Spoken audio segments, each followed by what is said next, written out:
So now we've finished routing, you end up with something like this. So this is, you can find this file on the VLE, so gamepad step 3 routed. So these are the routed signal layers. So remember before we hid the ground and the 3v3 rat's nest wires just to make it easier and less cluttered when we routed these. So now I need to unhide them. So I'll just do rat's nest, ground, those will reappear, and rat's nest plus 3v3. So these are the power connections. We still need to get these connected to the relevant power supply pad. And we do that using a polygon on Eagle. So this is a polygon tool down here, so I'm going to draw the polygon. So the width, let's keep as 0.1, but it's very important to set the isolate. So again, 10 mil will keep as isolate. So you can't set that as 0, make sure you set it as 0.1. So I'm going to draw 2 polygons, one on the top layer and one on the bottom layer. So I'm just going to go around. It doesn't have to be neat at all, this, it doesn't have to, just have to be outside the dimension layer. Let's double click it there. So now I've got this polygon on the bottom, and I'm going to name this, so right click, and I'm going to name this ground. So the one on the bottom we're going to connect to the ground supply, and then the one on the top, so to draw another polygon, this time so at the top layer, again check the isolate set. I recommend not overlapping the polygons because it gets a pain to select them. And now right click and name this one plus 3v3. So this will connect the top polygon to the 3.3 volt supply, and the bottom one we connected to ground. So now if you press the rat nest button that'll fill in all that area with copper. So we can see in the bottom right, rat's nest, nothing to do. So that means it's worked fine. So I was going to zoom in. So these pads here, you can see these are each one of these labelled 3.3 volts. So they're connected to the top polygon. So if you follow the actual, so the power supply, so the 9 volts comes in through the battery, goes through the switch, and then that goes into the K64F here. The onboard 3.3 volt regulator will regulate that down to 3.3 volts. So that it's these 2 pins here, they essentially the output of the K64F board. So these pins on the K64F will be 3.3 volts, and you can see these are connected by these little tabs of copper. So it means then all this top area of all the red we can see, all this main bit is connected to 3.3 volts. So like we zoom in here, so this pad, rather than have to run tracks, we can just connect it to the this kind of copper pore area. So the reason we use this kind of cross, that's called a thermal, because in fact you could just this could just be connecting all the way around to the copper. But the trouble with that is when you come to solder those joints in, you're putting whatever 400-degree soldering iron onto that pad. Because that pad's connected to this huge area of copper, all that heat just kind of dissipates away. So it means your joint never gets hot enough, so you don't get a good quality solder joint, end up with a cold solder joint. So by using these thermals, so Eagle does it by default, it puts this cross on, so you've still got an electrical connection, so we can still get current. Can still get current flowing through this copper. But it means that when you're soldering this, there's only these 4 thin paths for the heat to dissipate away. So it means the pad itself can get hot enough to make a good solder joint. So you can see there that all these top ones are connected to 3.3 volts.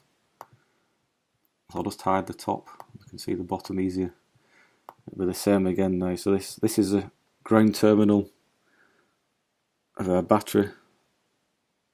So you see that's connected to the blue polygon. So all this blue area is ground. So you can see these tracks. So that track, for example, is completely isolated from the polygon. So this one. So all the track itself is completely isolated from the polygon. It's just this kind of main body of copper is all connected to ground. Just going to put the top back on again.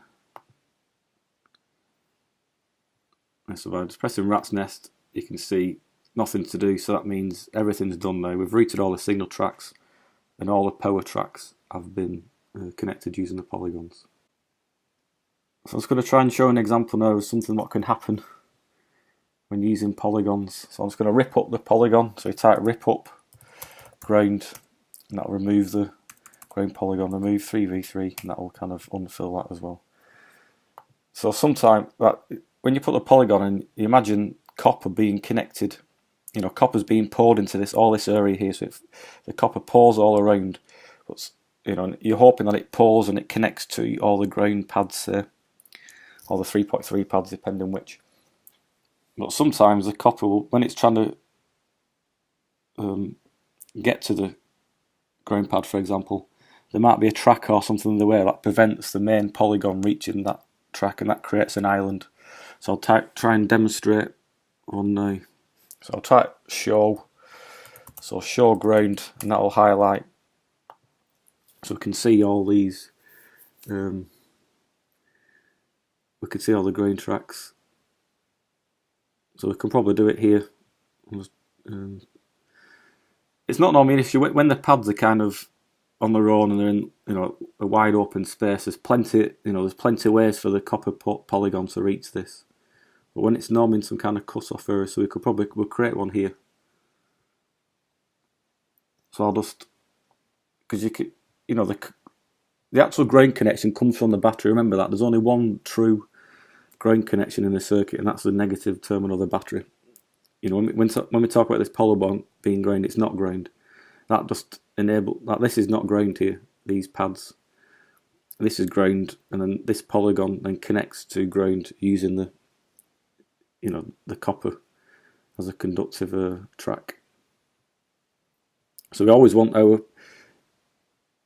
you know, all these pads must be able to connect to this battery pad by the copper. So I'm going to try and block these two off, because these are kind of very closely surrounded by all these pads here and this track. We can probably rip up this. I'll just redraw it in again. But now I'll go very closely to the. So this is a completely fake example.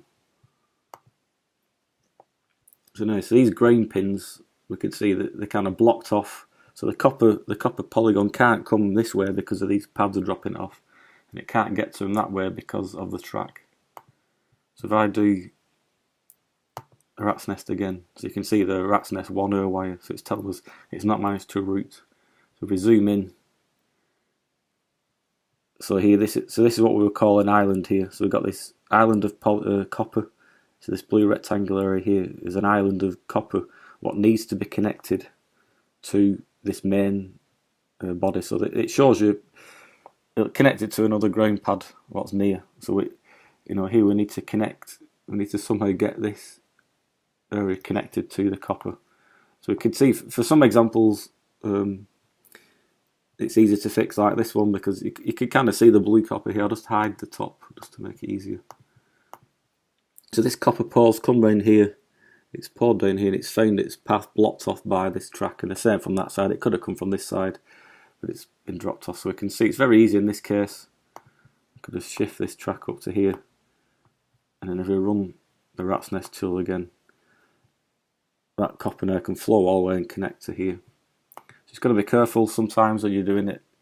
You know, make sure when you run the rat's nest in this bottom left hand corner it says nothing to do. And if it shows you a rat's nest, you know, there will be some island of copper somewhere, so it means you have to move some tracks. You might have to move a track onto the bottom layer or the top layer, whatever. So try and move a track out of the way to let this copper flow to that pad.